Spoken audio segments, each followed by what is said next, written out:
जय सेवा दोस्तों, मैं राहुल खन्ना के दोस्तों मैं एक ऐसे ही इतिहास का स्थल होने वाले भूमि पर खड़ा हूँ जहाँ पे हमारे महाराष्ट्र में बुल्ढाना एक ज़िला आता है।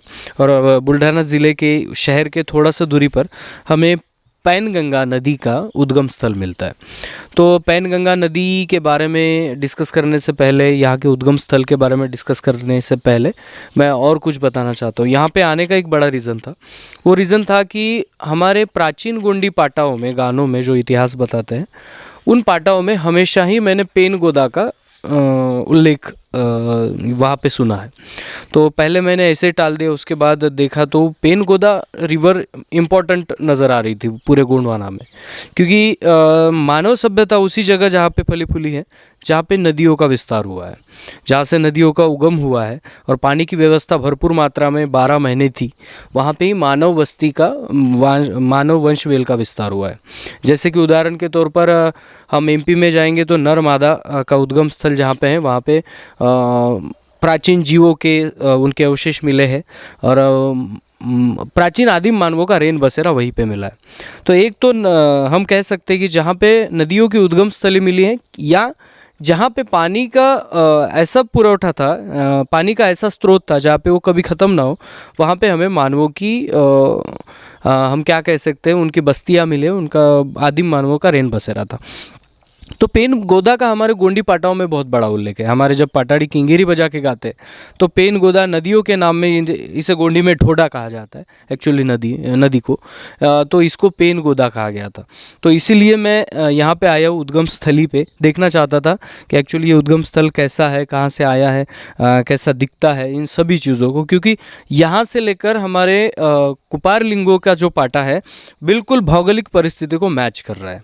जैसे कि शंभू गौरा और कुपार लिंगों की जब भेंट होती है तब वो एक किस्सा है जो हमारे सलामी जी आपको बताएंगे। लेकिन जो पेन अभी गंगा बोला गया है, लेकिन प्राचीन नाम इसका गोंडी में पेन गोदा ही है। और बहुत सारे हमारे, मैं अगर बोलूँ कि चलो मैं आपको किताबों का बता रहा हूँ, लेकिन हमारे जो बुज़ुर्ग लोग हैं उनके पास भी जाएंगे और उनके रेना जो पाटा गाते हैं उसमें भी वो पेन गोदा ही बोलते हैं। तो सिस्टम ये है कि अभी क्या है, अभी मंदिर बने हैं, अभी नाली से बढ़िया से पानी उधर फेंका जा रहा है, यहाँ पे ये अभी का है, तो इसको हम साइड में रखते हैं। हम बात कर रहे हैं प्राचीनता की। तो प्राचीनता में हमें प्राकृतिक जो स्रोत होता है उसी की हमें बात करना चाहिए। इसलिए इस पेन गोदा के उद्गम स्थल से या पेन गोदा से क्या क्या जानकारी जुड़ी है हमारे ट्राइबल कल्चर में, ये हम सलामी जी से पूछते हैं। सलामी जी, सेवा जोहार। और वक्त की कमी के कारण आपको सीधा बोल रहा हूँ कि पेन गोदा इस रिवर यानी ढोडा के बारे में आप जानकारी दें। जी जी, जैसे कि ये जो हमारी पेन गोदा है अभी का, उसमें बाद में अन्य लोगों ने पेन गंगा कर दिया। तो हमारे गोंडवाना साहित्य के साहित्याचार्य मोतीराम कंगाली जी का ग्रंथ है गोंड समुदाय का मूल निवास स्थल परिचय और फिर गोंडवाना का सांस्कृतिक इतिहास। तो ये जो परिक्षेत्र है, यो अभी जो पहाड़ी है, तो इसको पेंडूर मेट्टा कहा गया है। पेंडूर मेट्टा कहा गया है हमारे गुंडी पाटाओं में, गुंडी गीतों में, गुंडी वेसोडी में, गाथा में। और जैसा कि देवड़वाड़ा है, देवड़वाड़ा है ना, देवड़ घाट है, ये यहाँ से करीबन 10 किलोमीटर। तो ये हमारा गोंडवाना का भौगोलिक बहुत ही प्राचीन उद्गम स्थल है पेन गोदा का। पेन यानी हमारी शक्ति या पेन यानी पूर्वज हमारे। तो उसमें ऐसी गाथा है कि पेंडूर मेट्टा परिक्षेत्र से उद्गमित ये पेन गोदा है। तो जैसा कि हमारे पहले प्रथम लिंगो रूपलंग पांदी पारिकुपार लिंगो पूर्वाकोट गनगुडार से कोया पुनेम सत्सरी यानी सत्य ज्ञान की खोज के लिए भ्रमण करते हुए आए यहाँ पर। मतलब और ये पेन गोदा में जो उषा आया था, उषा यानी जिसको अपन पुर करते महापुर कहते हैं, जो गुरुनानक की मध्यकालीन जोड़ी है शंभू गौरा। तो ये लास्ट समय भी हमने बताया था कि वो ये महापुर में बह गए थे रूपलंग पांदी पारिकुपार लिंगो, और उनको बचाया शंभू गौरा की जो मध्यकालीन जोड़ी है। तो ये पेन गोदा का ये वहाँ पे उल्लेख आया था। तो वो भंवर से निकाल दिए शंभू गौरा की मध्यकालीन जोड़ी ने। तो ये वही जो ढोडाम यानी नदी में बह गए थे, तो वही है ये पेन गोदा।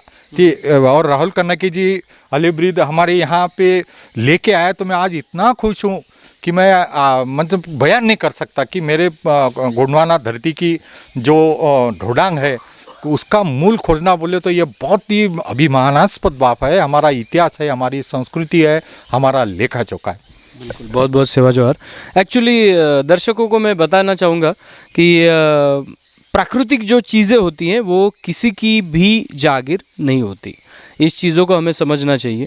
जैसे कि कोई प्राकृतिक गुफा है, जैसे कि एक प्राकृतिक नदी वहाँ पे उद्गम होकर बह रही है, तो ये किसी की जागीर नहीं हो सकती।